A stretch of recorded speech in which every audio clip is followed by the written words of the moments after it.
Theodore Roosevelt was one of America's greatest presidents. His accomplishments include the Square Deal, Big Stick diplomacy, and perhaps his most enduring legacy, the national park system.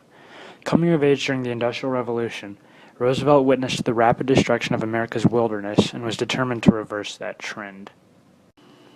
An avid conservationist, Roosevelt founded 5 parks during his time as president, including Crater Lake National Park in Oregon and Mesa Verde in Colorado. His intention was not just preserving their pristine natural conditions, but also allowing those conditions to flourish by environmental protection. Indeed, he believed that conservation means development as much as it does protection. Theodore Roosevelt Island, the only monument to its namesake in the nation's capital. It is a fitting tribute to the 26th president's love of the outdoors and his efforts to maintain and conserve America's wilderness. The island invites visitors to immerse themselves in nature and experience its beauty and its uplifting effect on the human spirit. Dedicated in 1967, this 90-acre island is all that Roosevelt could have hoped for. The island has had a long history of human coexistence with nature. It was home to the Anacostia Indians until the early 18th century, when it was purchased by George Mason, author of the Bill of Rights. Mason used his property for a summer home, whose beautiful gardens temporarily transformed the island from wild to cultivated. Later, generations of the Mason family disliked the buggy location and abandoned the property. It was used to garrison Union troops during the Civil War and was later purchased by the Washington Gas Light Company. In 1931, however, the Theodore Roosevelt Memorial Association purchased the island. Funds were not appropriated for the construction of a memorial, however, until 1960, when the environmental movement was just beginning to emerge. Nestled in the Potomac River on the southwestern end of the nation's capital, this site includes several miles of trails cutting through the island, allowing visitors of all ages to fully experience its natural beauty. The terrain is relatively flat, making it accessible to young and old alike. To ensure that visitors understand the island's memorial function, it also includes a more conventional ensemble of architectural elements, representational sculptures, and quotations. The middle of the island contains a large plaza decorated by fountains and shrubbery, and a 17-foot statue of Roosevelt himself. The monumental portrait sculpture is flanked by 4 21-foot-tall monoliths, each inscribed by a famous quote from Roosevelt himself about youth, the state, manhood, and conservation. All aspects of the island, not just the Memorial Plaza, pay tribute to Roosevelt by representing and directly embodying his conservationist ideals. Rhetorical elements, including setting, metaphor, ethos, and pathos, are used to convey this message. The message of Roosevelt Island is conveyed most directly through its setting, wilderness in the heart of the city. The island is wedged in between the hulking high-rise office buildings of Rosslyn and the riverside commercial complex of Georgetown Harbor.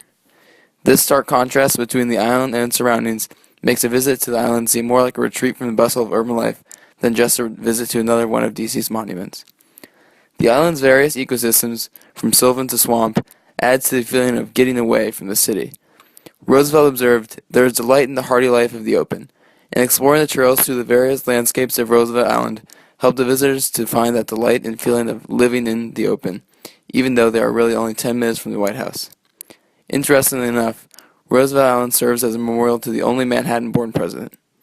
This means that part of Roosevelt's legacy lives on in similar location to where he was born, an island.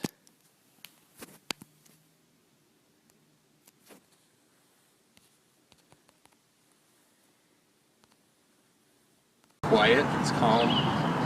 Amidst all the traffic you can hear around here, it's peaceful, very peaceful. Another key belief of Roosevelt was that conservation means development as well as preservation. During the early 20th century, the Washington Gas Light Company occupied Roosevelt Island, damaging the wildlife there. However, once the island became dedicated as a memorial to Roosevelt, the flora and fauna made a fast recovery, allowing the ecosystem to redevelop. Today, Roosevelt Island is home to native wildlife such as deer and beavers and early 80 specimens of birds. The island also hosts more than 400 types of plants It is a monument to the type of biodiversity that Roosevelt envisioned being developed by a national commitment to the outdoors and conservation. Thank you for doing my. More conventional appeals to ethos and pathos are also found on the island. On the plaza's monoliths, visitors read quotes by Roosevelt on the subjects of manhood, the state, nature, and youth. Perhaps the most striking of these is found on the tablet labeled "The State." Roosevelt asserts that, "If I must choose between righteousness and peace, I chose righteousness." This inclusion of this quote is intended to display the strong moral code that Roosevelt held himself to, and how he expected others to do the same. In this setting, Roosevelt's words suggest that conservation is worth fighting for.